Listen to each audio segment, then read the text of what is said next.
you go. I'm seeing something. Yep.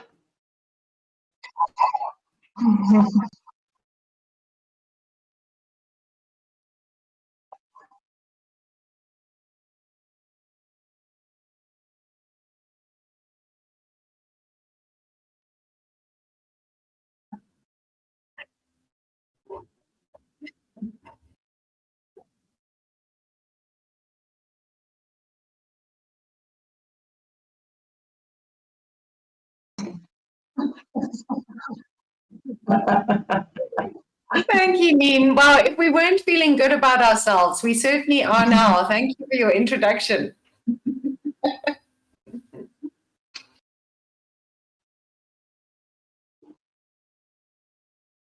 Sure.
Well, yes, thank you, Neen. Pinion Search is an executive search company based in Cape Town. We mostly concentrate on the fintech category, although we do have global clients in different categories as needed because we concentrate on executives. We believe that our cutting edge skills that we have, we are so proud of our connectivity and our connectiveness, sorry, and our community that we are part of. We are part of a diverse community of people, and most of all, we get to share entrepreneurs' dreams. I love sharing an entrepreneur's dream and supporting an entrepreneur from conceptualization to success. There's nothing quite like seeing other people's success. This is success.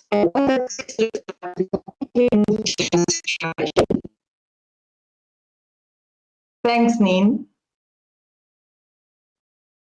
Awesome. Thank you, Jennifer. Excellent.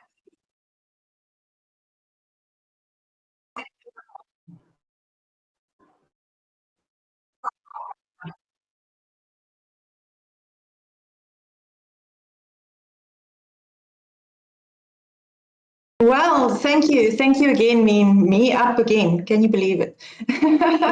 So I am the Chief Information Officer and the research partner for Pinion Search. This means that I get to play with data all day, and this is my playground, and I love it. And part of the data that I look at on a daily basis is what kind of diversity skills do you get for a particular job, especially on the executive levels. And at the same time, when I get to meet people who have a bright future ahead of them, I'm able to say to them, but you know, you've got this and this and this background. The next step may be that and that. So I think that's where Jane and I really find our parallel paths in that we want to see individuals succeed. We love helping humans. And it is, I think, everybody's dream, Neem, to see as many people employed in the world and as a diverse global market, we want to make certain that everybody is represented. Yeah, thank you, Jen. And I think, as Jennifer was saying, we find our parallel in really wanting to help people. And where I get excited is that I've been able to have over 25 years in the recruitment industry and finding people's stories, understanding what's important to them, understanding what motivates them, what their skills are, where they want to go, and really taking it through to what do I want to make sure I don't regret? Let me do the things that I'm going to be able to live a meaningful, purposeful life through my career and make changes, make transitions that are courageous. And part of that is going for interviews. And so I love equipping people with the skills they need to succeed in interviews, because often, and almost unfairly so, people's next step into their career transition is enabled by an interview. And people often get judged on interview performance instead of job performance. So when that happens, I want to really help people to succeed in interviews by sharpening that performance and understanding what interviewers want to hear. And I've been lucky enough to get more understanding of that through training global companies on how to hire the right people and designing training courses for them across the world, how to attract, how to assess top talent. So I love being able to have a window on both sides, because that enables me to help both sides effectively. Yeah, that's fantastic, Jane. And I've seen that in action. I have seen you in action. And I think that is why we decided to today not have a webinar, so to speak, but to have a discussion, an interview. So at this stage, I think we can stop sharing the slides so that people can see our faces, because this is what Jane absolutely believes in, the human connection. She believes that when we are living in the age of AI, what is going to set us apart as interviewees and interviewers is our human touch. And Jane and I had a fantastic conversation about this, and this is how we came to this topic, right, Jane? Yeah, absolutely. I think the human connection has always been really critical in an interview process. Because, as I say, oftentimes people end up being hired for a role or being promoted just because they're liked or just because they do well in their interview process. And there's so much bias, unconscious bias. And I'm not saying bias from a bad place. People are just unconsciously drawn to somebody that they feel connected to in some way. And often that can be the deciding factor as to whether somebody else moves on in their career with that company or with that role or with that person or not. So that human connection is critical. And Jennifer and I have been talking about how it's even more critical if somebody is now going through an interview process where their CV is being screened by automated software or AI. Perhaps their screening interviews are being performed by AI or some kind of software. But usually, I mean, except for the exception at the moment, I'd say that people are not hired into an organization before they've met with another human. And so that human meeting in real life is even more important, because it needs to be different from the engagement that people have had across automation and AI. So, yeah, I think that's what we were talking about the other day, Jennifer, and getting really excited about. Absolutely, because I think the whole point behind AI is that it's supposed to assist you. It's not supposed to replace you. So when we hypothesize 5 years into the future and AI, the first few iterations has completed, and we've got something that and it is accepted by people that they're going to be interacting with an AI, and those standard questions: what's your qualifications? Where did you study? Tell me more about your career. Those things will be automated, so bias cannot take place if the AI is, of course, trained correctly. So yes, that's a key point. Trained correctly. I think that's I think at that point, people, that is exactly the challenge. That is that intersection where the humanity is going to matter the most. And that is usually going to lie with the hiring manager or the interviewer. Now, Jane, you mentioned something about not what kind of questions you can then get into as an interviewer with a human being once you have had the standard kind of, what do you do, what's your experience, where did you study, what did you study? Yeah, thanks, Jen. I think before I go into that, I just want to reflect back a little bit on what you were saying around what types of questions could be asked of candidates before they meet with an interviewer. And you mentioned things like, what is your career history? Perhaps why did you leave? That would come into it. What's your experience? What are your skills?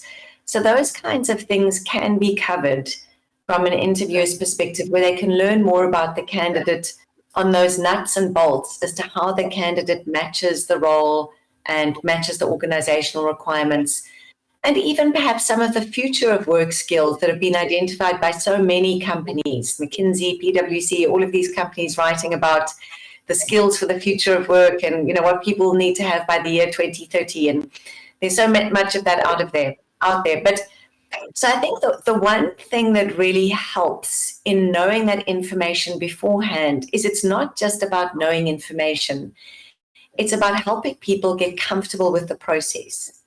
Because if there's some nuts and bolts that are covered already, and if there's that kind of tick box of, okay, I understand maybe the technical requirements to some degree before we meet, then there's less of that sense of, I have to test you on things that are probably best tested elsewhere or in another way. So I think from the interviewer's perspective, that helps them to be more confident going into the interview when they are interviewing someone. And so already they go in with a more positive mindset. And then from the candidate's perspective, not only have they felt like, okay, I've already jumped that hurdle, those boxes have been ticked, I've kind of got through that first stage, they're also able to ask some of their questions. So perhaps, it's not just about going onto a company's website anymore to be able to get their questions answered. It's not just asking a chatbot that's there kind of, trying to direct you to the frequently asked questions and you hope that they somehow match. And it's if there's AI in place, then candidates are also able to get a more in-depth knowledge about the organization and about the role that saves them having to ask that from the interviewer. And then the interviewer repeating that information over and over to each candidate, which can be tiring. So I think what I'm trying to say with all of this is it's not just about covering knowledge, but it's also about getting people comfortable and confident and positive to a degree that when they meet in person, that is established, and that allows a person to show up in a more real way, a more authentic manner. And that impacts on the quality of the interview. It's not just about information being covered. It's about what covering that information does to those people and how they show up, what attitude they show up with. So I think that's what excites me from that perspective. Oh, absolutely. And I just loved what you said about going into preparation for the interview. So what we need to start looking at, in fact, what you're saying is we need to start building rapport, right? Yes, exactly. And so building rapport, often at the beginning of an interview, and you asked about what typical questions would we ask in that human interview. So building rapport would typically be a neutral icebreaker with most legislation around the world and with most teaching around best practice and minimizing bias. It wouldn't be things like, so, are you married? So, are you planning to have any kids? What are your hobbies? Tell us about yourself. Tell us about the things that are not on your CV. I mean, all of those things that sometimes interviewers ask with the best intention of relaxing someone, but the candidate hears that and thinks, if I share that information, what are you going to think about me?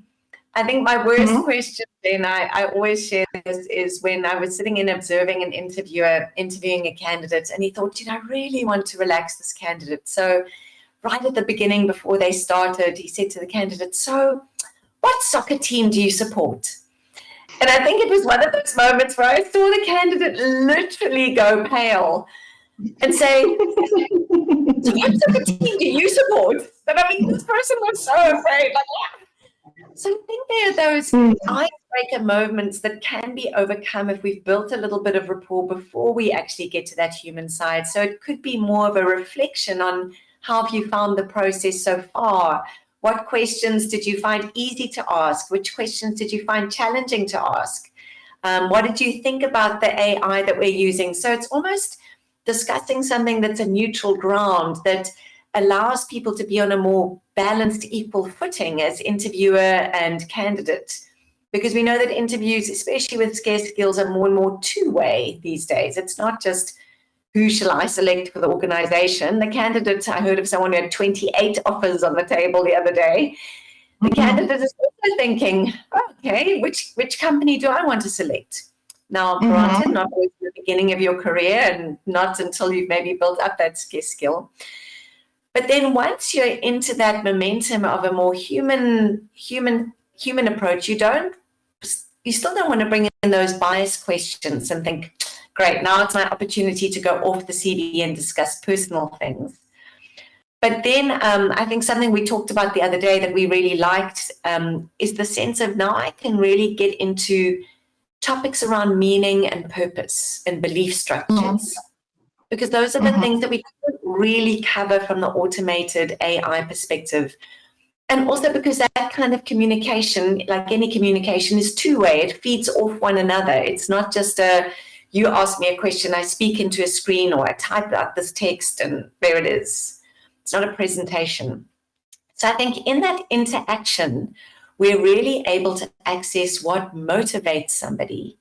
And especially with our pandemic, that's become so key as people have been faced with issues like mortality, uncertainty in such a volatile world. I mean, we said the world was VUCA, and then COVID came along and we thought, whoa, did we even know what VUCA was before this? But in that, people really sat and thought about, why do I want to work? What impact is this having? What is worth me taking away time from my family and the things that I love and the people that I love and investing it in that? And so with that, we saw with the great resignation, recession, tsunami, all the different greats that have come across our path since then, people are really evaluating, why am I going to work? All hashtags, yeah. Because that affects retention. It's not just about getting someone into an organization. It's not just about joining an organization. It's how long am I going to stay there? What impact am I going to have? Even if it's not for 7 to 10 years as it used to be 20 years ago, even if it's in those 2-3 years. I think that you're touching on something exceptionally important here, and that is that in everybody's work, I think that many people, when you are looking for work, when you're a candidate, you can get so tied up in the fact that I need to find a job that you do not necessarily stop and think, but what do I want to do? What will make me get out of bed in the morning and smile? It's not necessarily arts and crafts. It can be business analysis or Excel. Whatever your passion is on a professional level is something that you can really augment with the assistance of AI. I mean, at the moment, when I was researching these AI tools that we're going to be sharing with our audience, hopefully later, I saw, for instance, interview preparation AI. Isn't that amazing? So you can go to the AI, you can type in which company you want to interview for, and then you can have practice interviews with them. Isn't that smart? Yeah. No, absolutely. And again, there's that preparation helps people to be more on an equal footing, because not everyone is skilled in interview skills, either interviewing others. I mean, I definitely hear from some of my workshops that the hiring managers are more nervous than the candidates. So sometimes they are more nervous, sometimes the candidates are more nervous, but as soon as we're nervous, we don't show up as ourselves. And then that makes it really difficult to have that human connection. And I think that's why people they want to connect. So that's why they try to search for something outside of the CV. Let's try and talk about your hobbies. Maybe we both do the same hobby and then we can connect like that. Or maybe we both went to the same school and then we can connect like that. But that's really difficult then if there isn't that type of synergy with everyone. So so I think that is really key, to be able to allow everybody the opportunity to practice, to prepare, and not that everyone shows up as scripted, because then that also takes away a human connection. But I think if we can get comfortable enough with what we want to share, how we want to share it, then it allows us to speak more from the heart. Mm-hmm. And I think that is important to remember when you are on an AI and you're doing assessments and personality assessments, or you're on the other side, you're a recruiter or a hiring manager, and you are telling an AI potentially what you want in a candidate, it's very easy to forget the humanity in that, isn't it? Yeah, it is. And people get tired. I think, when I speak to interviewers, one of the biases that we cover in our workshops is the primacy and recency bias. And I remember when I started in recruitment, this was, over 25 years ago, I remember sitting in my first training and, over 2 weeks, we were thoroughly trained. And I remember our trainer telling us, if you want to have a better chance of the people being hired, the ones that you send through to your clients, send them in as the first candidate or the last candidate in their process. Because people typically hire the first person that they interview or the last person that they interview. And it's so interesting to see that primacy and recency bias. Is it fair? Of course not. Does it happen? Of course it happens. But I think part of that primacy and recency bias kicking in is because interviewers get tired. And a lot of the hiring managers that I train, they sometimes just have a day full of interviews. But what can help with that is if people can get prepared outside of that interview on typical questions they'd want answered or information they want to find out. It saves that interviewer from almost repeating themselves with the same old things in each interview. And it gives them more energy to explore those typical topics that are more difficult to cover beforehand. So I think it can really help with biases like that in those cases. What could a candidate do to prepare for an interview like that? And how can AI potentially help? I love that. Thanks, Jen. Well, I think something that AI, and I haven't even, I looked at the list.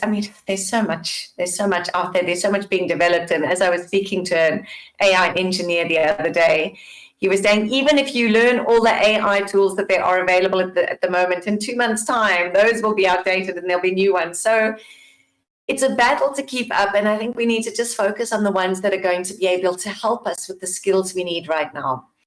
But I think if you can use AI to help you practice your answers to an interview question in such a way that you practice telling a story, then that is going to maximize your human connection. There's some wonderful research that's been done in the US around something called mirror neurons that many people may have heard of. I remember interviewing a professional storyteller, Lila Henriquez, who I was actually at primary school with, and tracked her down again. And she teaches drama and life through drama. And she talks about these mirror neurons, that when we communicate with people, our brain patterns might be going like this, and then the listeners is going like that. But as soon as we start to tell a story, it's so interesting that our brain patterns start to mirror one another. And that creates a human connection physiologically, emotionally.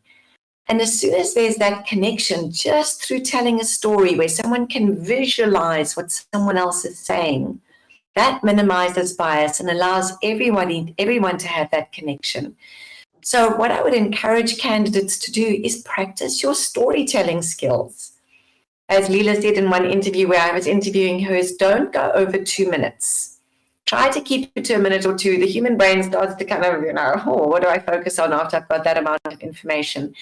But there's a wonderful technique that is very popular, and maybe some of you have heard of it, maybe some of you haven't. It's used in competency-based interviewing, which is probably globally accepted as best practice in terms of an interviewing technique. But it's an interviewing technique where people seek out past evidence to help them predict future behavior. So an interviewer will be asking you to share real-life examples, specific examples of when you've been in the workplace or studying or anything, and you've had to behave in a certain way and demonstrate certain skills. So say, for example, they might be looking for somebody who can handle stress.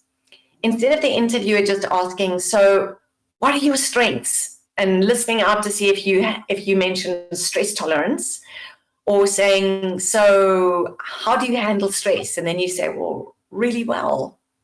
Or can you handle stress well? Yes, I mean, who's going to say no? They should ask, can you give us a recent example of a situation, either at work or studying or wherever it was, where you were under more pressure than usual? So what was that situation? Tell us a little bit about it. What was your task in that situation? How did you handle it? And what was the outcome? So they're using something called the STAR technique, STAR, which you can Google as well. And there's many videos as well as AI tools that can help you practice that. But what they're doing is they're asking you to structure your answer in a story. And the interviewer is trying to help you to do that by asking their question in such a way that they ask, can you share an example? What was it that you were doing? What did you do? And what was the outcome? But even if your interviewer doesn't, if they haven't learned the competency-based approach, if they don't know the STAR technique, if they are asking you those old-fashioned, not very well-phrased questions like, what are your strengths? Or how well do you handle stress? Then answer in a story anyway. Think about and prepare an answer that shows a situation that you were in that was particularly stressful and why, what your task was, or what you had to achieve in that, how you went about it, and what the outcome was. So I think what is important is you're really able to prepare not the perfect story. I mean, not everything has a happy ending, but even in those situations where it wasn't a typical happy ending, that you can share what you learned and what you took from it and how you applied that in later scenarios. And that can also be a positive because, everyone knows you're not perfect. So as soon as you try to show up as perfect, that also looks a little bit incredible. So I think storytelling would be your most valuable skill to practice. Does that answer, Jen? Absolutely, I love that. So I think next, let's quickly cover a few of the tools that we could potentially find useful as job seekers. Now, do you want me to share the screen? We can if you want to, but I have to say I really love the resume.ios, the kick resume.ios, etc., because it teaches somebody. Not everybody learns how to put together a CV, right, or a resume or a cover letter. Not everyone is taught that skill, and that is part of why people who come from diverse backgrounds may be left behind. So as you can see, I just went and I put a list together, and this list is tools for job seekers or it is tools for recruiters. Now, it can help you, these tools can help you with your cover letter, it can help you with your resume, it can help you with your LinkedIn profile, it can help you with your introduction, that 2-minute elevator pitch, as we call it in business, but you call it a candidate introduction, Jane. So it even has AIs in it that can troll the web for openings in your speciality. And that is where I think the value comes in from AI, is that it levels the playing field for our diverse candidates of skill who might not previously have had access to these tools. Yes, I love that. And I think I love that you mentioned LinkedIn as well, Jen, because sometimes people don't realize that when they go for an interview, the interview starts before they meet the interviewer. So they've engaged through the software or the AI or whatever is being used to help screen those applications. But typically, information will be pulled from people's social media profiles. And again, is it always fair? No. Does it happen? Yes. But one of the sites that interviewers will typically go to is somebody's LinkedIn profile. So sometimes as candidates, we think, we're going to go and look at the LinkedIn profile of the person who's interviewing me so we can learn more about them and learn more about the company. But they sometimes forget that the interviewer is doing the same. And then what can happen is there's that first impression bias that kicks in. And we know that that first impression bias means that people are making a judgment when they meet us within about 3 seconds. So yes, it could be when we meet them for a human interview, but it can also be them just landing on our LinkedIn page and looking at that photo and looking at that banner and looking at that about section. So it's so key that we use the tools that are available to us to not just prepare for that human interaction in the interview, but also to prepare for people looking at our sites, our platforms, our profiles when we're not present. And there, what we write and how we write it is so key, because we also need to tell stories there. I was helping somebody with their about section this morning in their LinkedIn profile. A very experienced guy, lots of experience, and he's taking a break, moving to something else. And I was sharing with him that his about section looks really good. He used ChatGPT to help him write it. But it looks really good, and it's got a lot of good stuff and a lot of good skills, but it's not really that engaging to read as it stands right now, because it's more a list of good qualities and an overview at a high level. And he really needs to engage people with story, even in his text, before he meets people. So and this is something that AI is not good at. It can't read emotions. It's there to assist. It's there to give information. It's machine learning algorithms. It's not a person. Yes, exactly. And maybe it'll get better at that over time. But I think where it is really helpful and where people should use it is to be able to get a starting block, to be able to get something to work with. But I think, I was using ChatGPT this week, and it was really helpful to get information, but I thought it does repeat itself a little bit. It does kind of, begin, have content and an ending that, I need to shorten it. I need to make it more punchy. So as you say, Jen, don't just use the AI and leave it and entrust, don't forget to apply your mind. And even share it with different people, get different people to read it and give you their impression, because we need to appeal to a diverse audience. So that's also helpful. Yeah, so one of the other tools that you can potentially use to work on your summary is Quillbot. Quillbot is one of the AIs that I've been using for a couple of months now, and I absolutely love it, because what you can do with Quillbot is you can change the tone. You can change the tone, and you can change the amount of synonyms. So you can have something that you want to shorten, make punchy on a social media profile, for instance, or you can have a long professional biography type tone as well. And as far as I'm aware, you can also tell ChatGPT in which tone you want to pitch. So you can feed it your biography and your academic profile and your work history, and then you can say, show me a short executive summary in a professional tone of voice for my LinkedIn profile. But you are correct. It still has a long way to go. In my previous webinar, I mentioned that ChatGPT 3.5 was tested as a 9-year-old. And I think during our conversation we had previously, I said to you, now, and I've been working with ChatGPT for the latest version, you almost have a 20-year-old. Not quite emotionally, but in terms of knowledge and what you can teach to.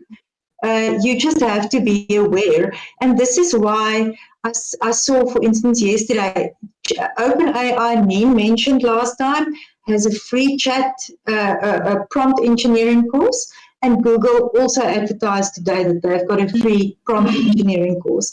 And I think that prompt engineering and being able to interact with an AI will become as necessary or as used as Microsoft Office is in your skills summary. Absolutely. And that's the thing with AI, is it's generating opportunities for us to learn new skills and need new skills. So it's not about not using it. It's about learning to use it. I think, as people are saying, don't be afraid AI will take your job, because AI won't necessarily take your job, but if you don't learn how to use it, then you can make yourself obsolete. So really important to learn those prompts. And that's almost an interviewing skill in itself, isn't it? Absolutely. To ask questions of AI to get the answers that you want from your AI tool. Absolutely, because P.T. Diamandis actually said this, and I think I posted about it on LinkedIn last year when he said this, but he also mentioned that everything would have a digital twin. This means everyone would have a digital twin, and that digital twin isn't supposed to replace you. It's supposed to augment you. Yeah. No, very exciting. And I think even, sorry, Jane, go. No, please, after you. No, I was just saying that it's amazing to sit here. I'm almost imagining a year from now, if we were to revisit this list, how much will have changed by then, because there's so much changing and developing all the time. And I think it's about just, I mean, if somebody were to sit down and go through this list, they would probably know more about AI than most people, because we're all learning, so it's not about being intimidated. It's about jumping in now and finding what's going to help us now and using that. And we're not going to ever know everything, and it's going to be updated all the time. But don't forget that you have a soul and you have something that drives you, and there's meaning and there's purpose. And at the end of the day, that's what brings fulfillment. So people want to be fulfilled in a job. It's not about tasks. We left that behind in COVID, where people even have started to write job descriptions differently and talk more about impact and not so much about just a list of things to do. So it's so important that we tap into that in interviews, from an interviewer perspective and from an applicant perspective. The why. Why am I interested in this? What difference am I going to make? How am I going to take this role into the future? So it's very exciting. It's an unknown for all of us.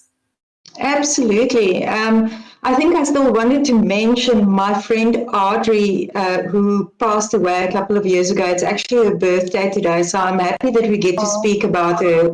When the internet was young and new and we still had Yahoo groups, Audrey and I met on a women's group, and her handle was Supergirl. A few months later, I met her for the first time in person, and then I realized what spinomuscular atrophy really, or SMA, really was. Audrey was in a wheelchair. She was, as the time went on, she lost more and more use of herself. But in the beginning, she was a very smart woman. She worked for a very large car manufacturer, got flown to Japan, and drove everywhere in an automatic Landy. I just think that Audrey and people like Audrey would have been so happy to see that there is a real Supergirl out there today, in that nobody's judging them by the wheels they ride in on, for instance. They're being judged by their skills and by their humanity. And more and more we will have this going forward in the future, where we are working towards leveling the playing field for all of us, especially the people who were left behind in the past and who we now want to invite to share the world and the world stage with us in the professional and personal and social scale. Love that, Jen. Love that it's Audrey's birthday today. That's very apt and special. Thanks for sharing that. No, you are absolutely welcome. So I think if I am to quote P.T. Diamandis again before we go to any questions, I would want to say that in his book Abundance, he says that in the last 1,000 years, there has been less famine, there has been less war, there has been a higher ratio of children and mothers surviving both birth and childhood, and there has been more people growing older every year. So as this age of AI comes and it augments us in our humanity, we are learning every day something new. I think my great-grandmother would not have believed what she saw with her eyes today, Jane. It is a challenge, eh? Sure, the world has really changed very quickly, even in our lifetime. Absolutely.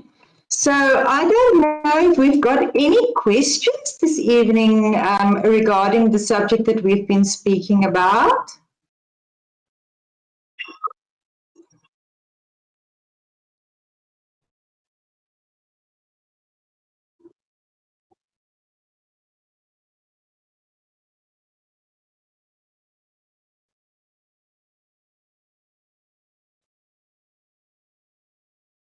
Computer science. I would say that ChatGPT is a good place to start, but because ChatGPT would be able to tell you where you can go to get free access. I think of all the tools that's available at the moment for people who are looking for work and who want to do their resumes and their cover letters, Kick Resume is really quite awesome. I have loved that.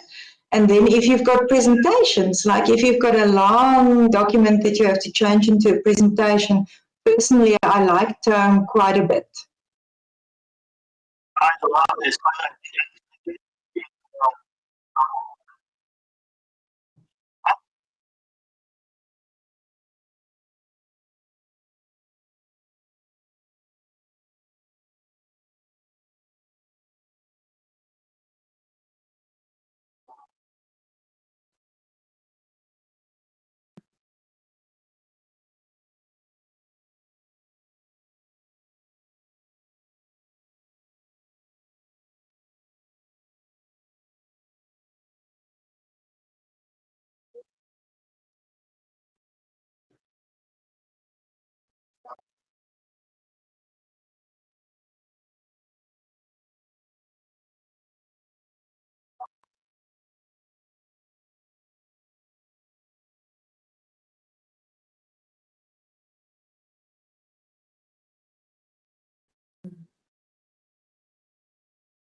Mm.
Well, I'm happy to answer that. The one that is the worst and that keeps coming up as the worst it's actually a very popular question. And I think it's the one that when I ask hiring managers, what question do you use to relax people in an interview and build rapport? They say this question. And when I train candidates on how to succeed in interviews and I ask them, what is your worst question to be asked? It's the same question. And that is the question, tell me about yourself. So I think when somebody asks that, it's very general. It can be construed as biased. It's often used to try and break the ice, but it makes candidates feel very uncomfortable because they're not sure what to share. Do I start when I was born? Do I speak for 10 minutes? Do I give you my whole career? So I think the best in that situation is to, and what I normally do is say, well, in the context of this role, there's a lot I could tell you about myself, but I'm assuming you probably want to hear what's most relevant to this role. So if I need to highlight those areas, then it would be I have this skill or that experience, or when I read this about this role, this is what excited me or motivated me to apply. And I would focus on that. I mean, there are the typical other questions that are dreadful, like, people have said, so if you had to choose an animal that best describes you, which animal would that be? Oh, that's a dreadful one. And I've also heard of an interviewer who asked the candidate if they could go and see the boot of their car because they believed that the boot of their car was a reflection of that person's personality. So I'm not sure if I would be hired if people saw the boot of my car. Yes. Well, my big data has to be, so how many kids do you have? I feel this is a super insensitive question to ask because you really don't know anything about somebody's personal circumstance. And to accept that somebody wants to speak about their personal life with you is quite insensitive. There are several reasons for this that we don't have to get into. One of the worst things that a candidate did, in my opinion, was the person brought their partner to the final interview. Don't do that. Don't bring your partner into the final interview with you. It did not go well. It never bodes well. Your personal life and your professional life, there should be a little bit of a border between that, I think. And it comes right back to your privacy. Again, you have a right to privacy, and there are some things that people shouldn't be asking of you. A good interviewer might ask you, what kind of accommodations could we make when we expect you? Do you drink coffee or tea? Do you take milk? Yeah, so that's less threatening than how many kids do you have? Now, Jennifer, I've also had that. I've had somebody who, a couple of people who brought their mothers to the interview. So, but they were young and starting off in their career, and so they felt safer with their parent. And in some cases, the parent wanted to come along, and they wanted to make sure that their child was going for a good interview. But it doesn't, it doesn't help the interviewer have confidence in the person applying for the job.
Mm.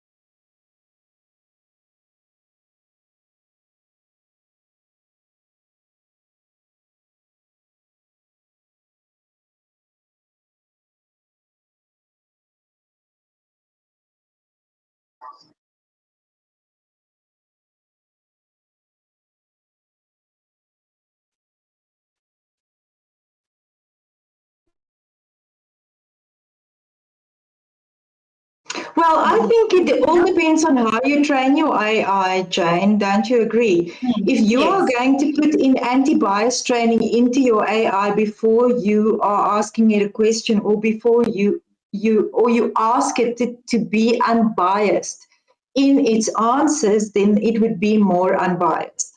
There's of course a difference between professional AI use and personal AI use, and I am personally using professional AI. And as I am using the AI, I'm specifically teaching it and telling it to keep up to date with being anti-bias. So, we've gone into this before. Intrinsically, if something is going to be biased. If somebody is going to build something, that it's going to be a reflection of themselves. And I think the best AIs are yet to come. Those who can specifically think on the opposite side, and have opposite and different viewpoints, and then answer with those in mind. And I think people need to consistently know and understand and be prepared to embrace diversity as, yes, it's right, and it's where we want to be as humans, and accept it does even increase productivity in companies when there is diversity. It enables innovation. It enables being able to see things from different perspectives. And I still see so much of that cloning bias present in companies, where people want to hire someone just like them, especially if they're leaving. They almost want to leave a legacy as a little mini me. So, oh, let's hire that person. They just remind me so much of myself when I first started here. So I think there's an AI that needs to be unbiased, and then the humans need to constantly work on that too for when they meet the applicant.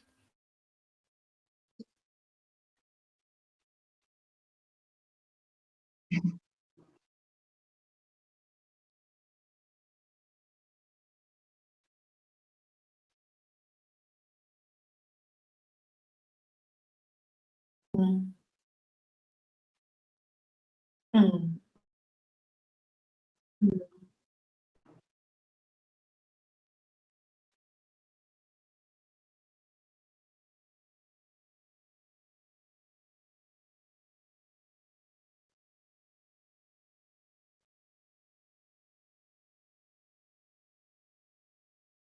Yeah. Yeah. Yeah. But they need to feel that once they join the organization as well, and now they're working with these people and alongside AI. But I also know of people who've got into companies because that company has been intentional about having somebody that represents another profile to be able to increase their diversity. And this one person shared with me, she said, it was easier to get into the role and into the organization because of my profile, and I do bring diversity with me.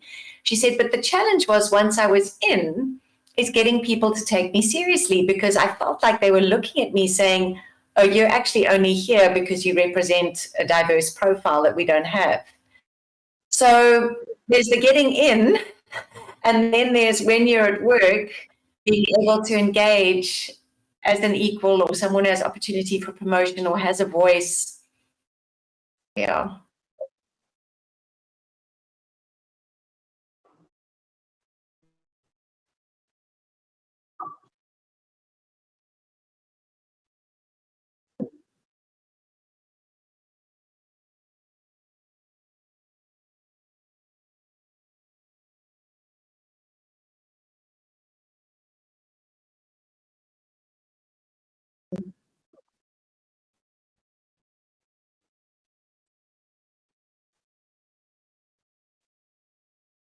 Yeah. Yeah.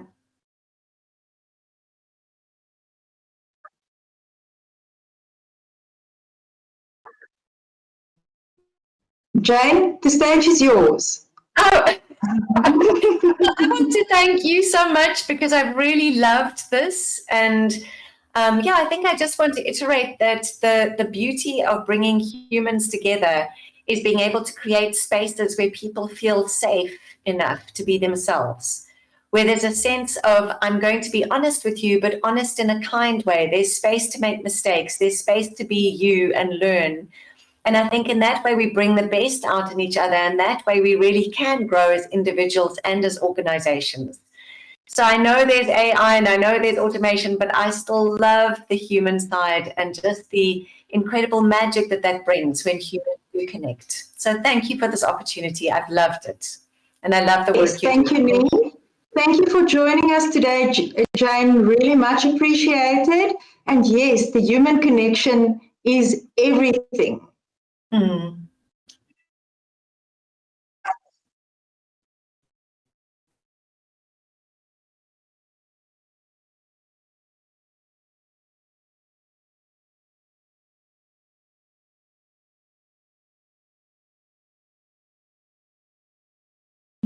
Awesome. Me too. We're going to follow your lead where that's concerned. Thank you for everything, Nene. Have a good evening. Thank you. Bye, everyone. Thank you. Bye.